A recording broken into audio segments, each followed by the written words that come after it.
Muchas preguntas nacen del capítulo número 2 de la segunda temporada de Mushoku Tensei, como por ejemplo, ¿cuál podría ser la justificación clara, real, de por qué Sara odia tanto a Rudius? ¿Por qué lo desprecia y lo trata como un niño, o más bien como un estorbo? Pues bueno, esto se tiene que ver más allá de la primera impresión, sino por la experiencia personal de esta persona.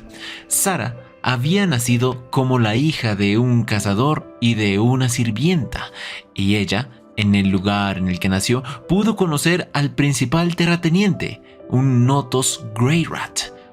Cuando escuchó el nombre de aquel muchacho mago en la carreta que los estaba acompañando y percibió ese apellido, inmediatamente lo asoció con los nobles de Asura, y aunque esto no necesariamente significara de que él estuviera emparentado con ellos, pues este apellido es bastante común dentro de estas tierras en razón a que los Greyrat suelen ser personas bastante, por así decirlos, mujeriegos, sería la palabra correcta.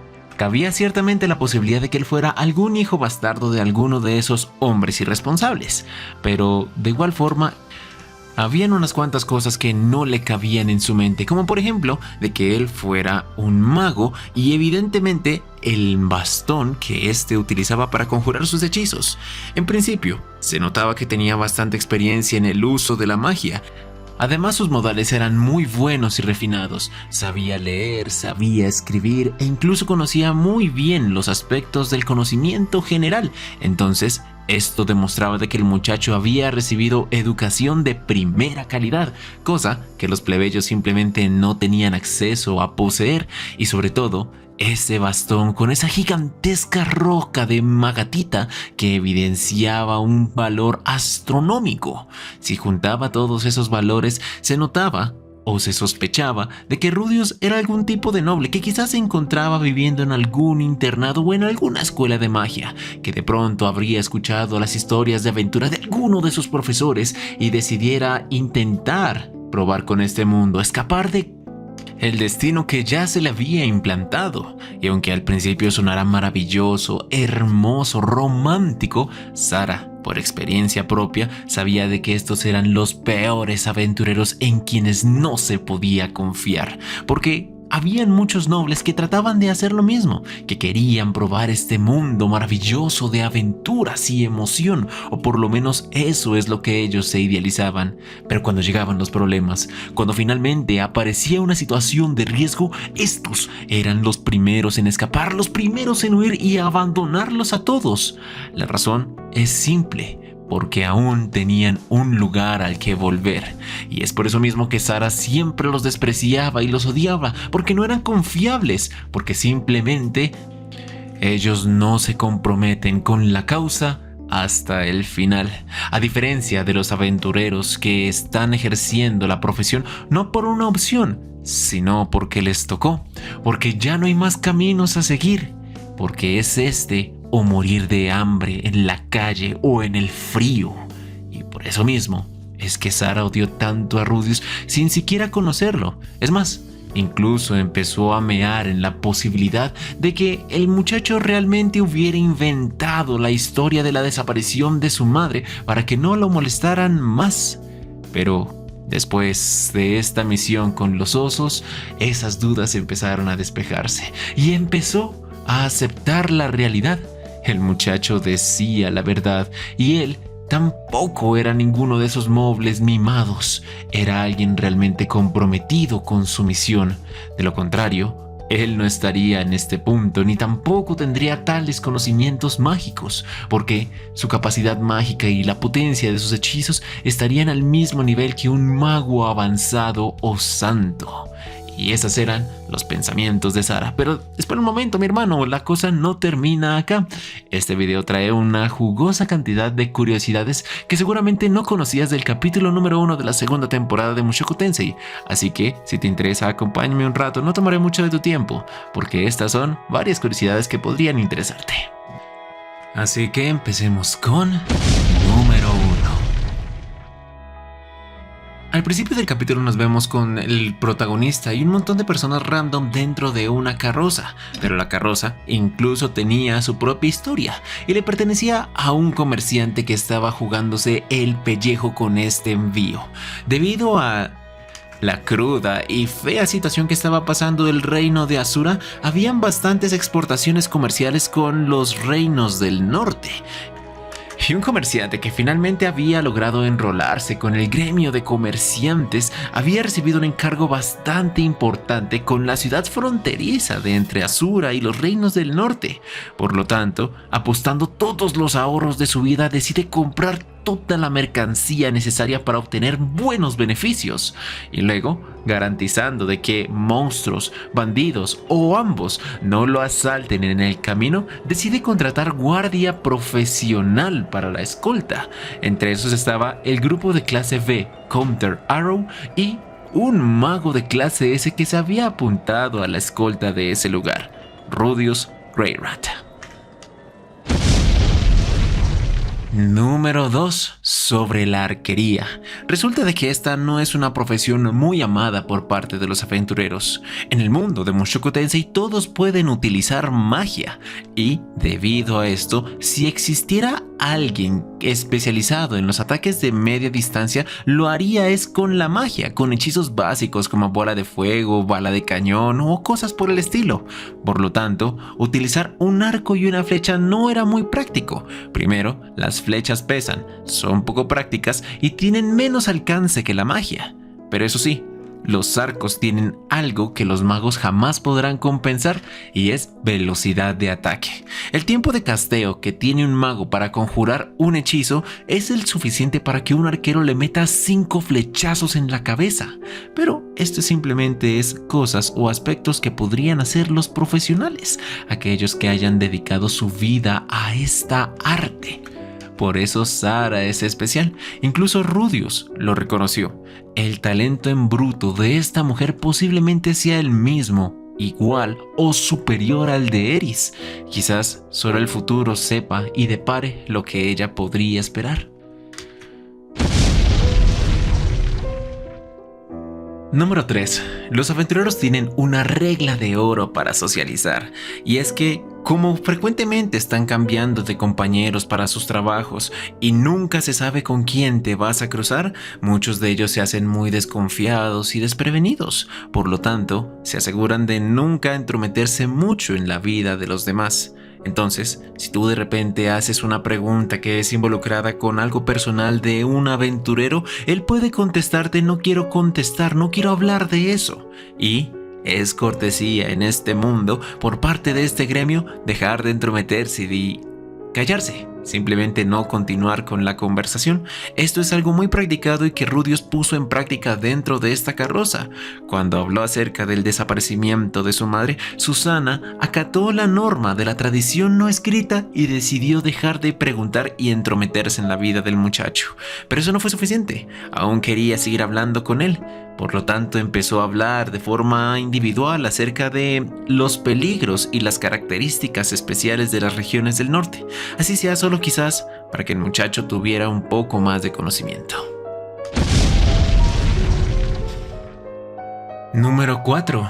Susana empezó a hablar acerca de los reinos del norte y comentó que la mayoría de los países eran pobres, pero la razón principal de esto se debía a el clima. Por lo general, las estaciones en este mundo son diferentes a las del mundo y 2/3 partes del año se la pasaba nevando. Por lo tanto, la agricultura y las demás fuentes de producción de alimentos o energía eran muy escasas o limitadas. Es más, es precisamente por las crisis alimenticias que se libraban la mayor parte de las guerras en estos territorios, algunos tratando de apoderarse de los mejores sitios de caza o las tierras más fértiles que podían soportar los cultivos más áridos. Número 5. hay dos datos importantes que narrar acerca de esta escena. El primero es sobre el dinero que deja Rudius dentro del mostrador, y es que la moneda de Azura tiene el mayor valor cambiario de entre todas las demás, y de hecho, en los reinos del norte, a pesar de tener su propia moneda, prefieren el dinero azurano porque su valor se encuentra mucho más respaldado que la propia moneda nacional. Por eso es más apetecido por parte de los comerciantes que se les pague en este que en cualquier otra. Y la otra curiosidad que tengo que informar es que la posada que Rudius escogió no fue por simple azar. Susanne, a lo largo de todo el recorrido, le comentó unos cuantos consejos, principalmente sobre el frío de este lugar. Entonces, si él buscaba una posada barata, seguramente podría terminar muriendo por hipotermia, principalmente porque las noches tenían temperaturas de bajo 0 grados centígrados, y si no había una manera de calentar las paredes, él podría encontrar su final. Por lo tanto, una vez él llegó hacia esta ciudad, le dedicó un poco de tiempo para analizar un poco las posadas y encontrar una que se encontrara más o menos bonita y que cumpliera los estándares que ella había recomendado. Número 6. Este es un detalle un poco triste relacionado con la disolución del grupo Dead End. Cuando Rudius, Ruijerd y Eris viajaban a través de todos los continentes, el demoníaco, el de los fondos bajos, el de las bestias, por el gran bosque, por la tierra santa de Milis, él siempre se encargó de administrar todo el dinero. Cumplían un trabajo, una misión, él recibía el dinero. Él se encargaba de comprar la comida, de comprar o de pagar la manutención de las posadas, etc. Entonces, cuando el grupo se disolvió, Rudius se quedó con todo el dinero porque no le dio tiempo para hablar con sus demás colegas sobre la repartición equitativa de todos los beneficios obtenidos. Lo ideal para él era sentarse y darle a cada uno una porción igual. Pero Ruijerd ni siquiera tuvo la oportunidad de despedirse muy bien. Una vez los dejó en la puerta de su hogar, él desapareció. Eris desapareció una noche después de fuerte cópulo, y ahí él, solo y abandonado, se quedó solamente con mucho dinero acaudalado y reunido durante toda esta larga aventura. Dinero que utilizaría para mantenerse en los siguientes meses, porque a pesar de que no era tanto como para no trabajar el resto de su vida, sí era lo suficiente como para estar tranquilo durante este tiempo. Número 7. Sobre las tetas de la recepcionista.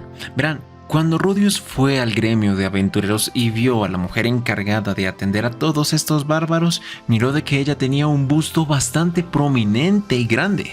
Desde el punto de vista del muchacho, físicamente ella no era muy hermosa, que digamos. De hecho, habría conocido mujeres más bellas, pero lo que sí destacaba era su pecho. Y él pensó, oye, me pregunto si los del gremio de aventureros tienen alguna política de solamente contratar a mujeres con estas características especiales, porque en todas las ciudades que había estado y en todos los gremios en donde había aceptado trabajos, todas eran tetonas. Número 8. Haber disuelto el grupo tenía algún tipo de mensaje indirecto hacia sus demás compañeros de trabajo. Principalmente él no podría unirse a otros grupos si este se mantenía vigente.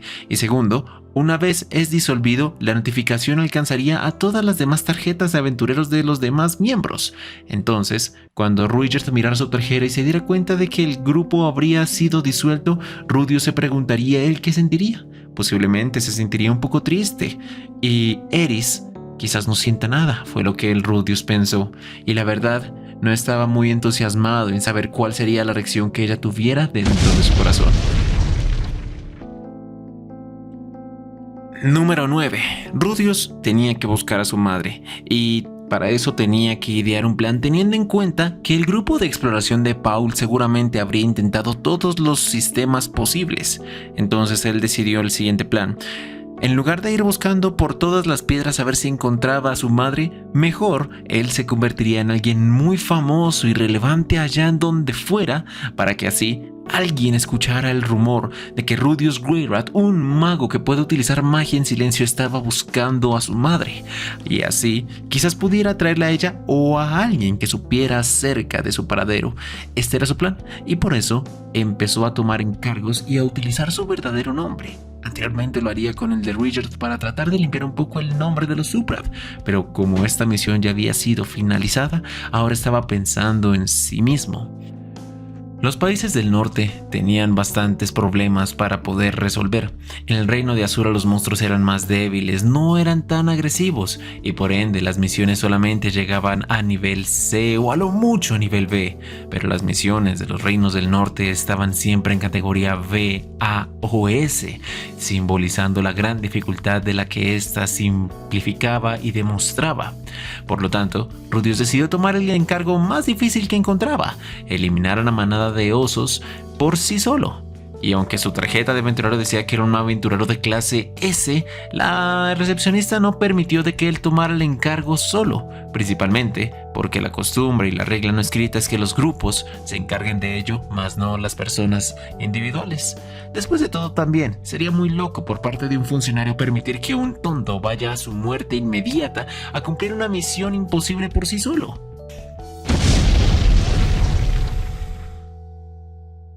Número 10.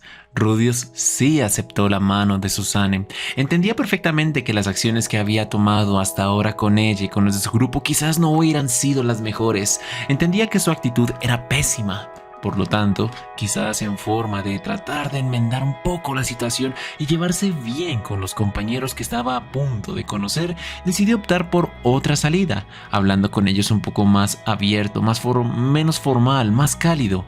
Cuando ella extendió su mano, no pasó así en la novela. De hecho, fue Rudius quien extendió la mano con la esperanza de que ella la tomara para así presentarse finalmente. Esa sería una de las pequeñas diferencias que podríamos encontrar con esa escena. Número 11. Sobre la maldición de Rudius. Él había logrado amar a Eris, la quería con bastante intensidad y todo lo que miraba a su alrededor la recordaba.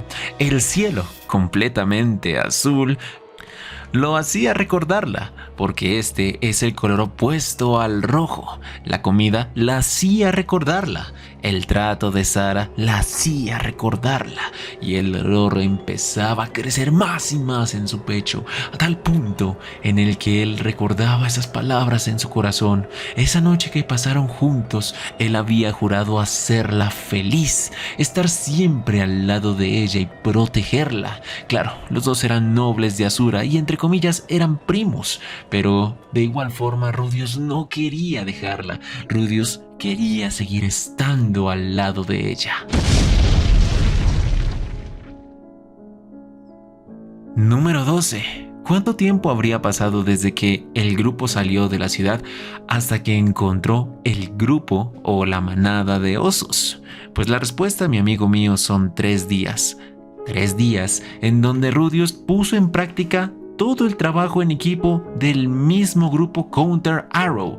Eso de que él se adelantaba para utilizar magia para inmovilizarlos, Timothy utilizaba magia de fuego para tratar de exterminarlos, y Susana y el otro vanguardia frenaban a los rezagados, era una estrategia que constantemente utilizaban en todas sus misiones. Por lo tanto, el chico empezó a familiarizarse con ello. Número 13. La escena de Rudius hablando con Timothy realmente tiene un trasfondo quizás un poco más de barrio de promedio, porque los dos no se fueron a ver escondidas mirando el atardecer, no, por el contrario. De hecho, Rudius se fue a orinar y Timothy también estaba a su lado buscando orinar. Cuando los dos sacaron sus miembros al aire, Rimuru, oigan, me estoy pensando es en el de otra serie, Rudius miró el falo de su compañero y se impresionó por ese tamaño. Dijo: ¡santo cielo! No pensé que podrían alcanzar ese kilometraje.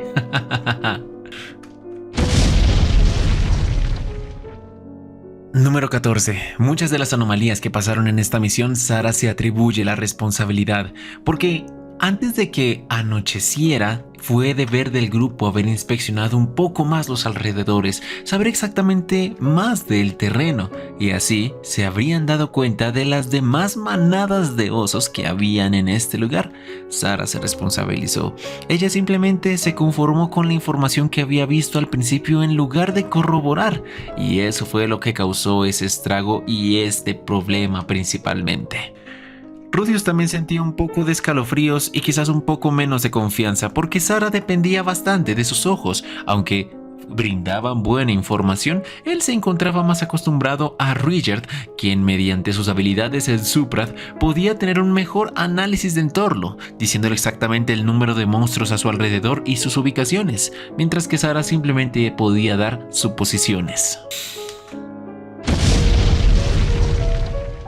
Número 15. Hablemos un poco acerca de los osos que estaban cazando.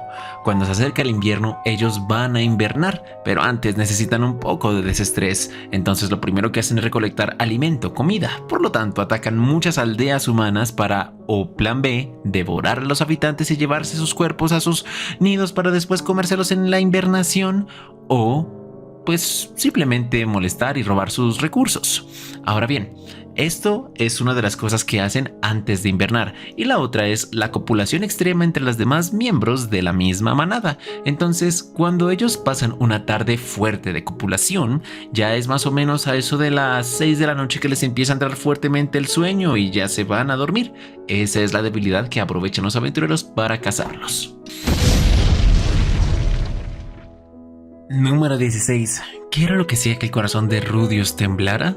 Simple y llanamente era la vista de los aventureros, esos ojos que no se habían rendido aún a la muerte. Eso era lo que hacía que el corazón del muchacho latiera con fuerza, porque le inspiraba.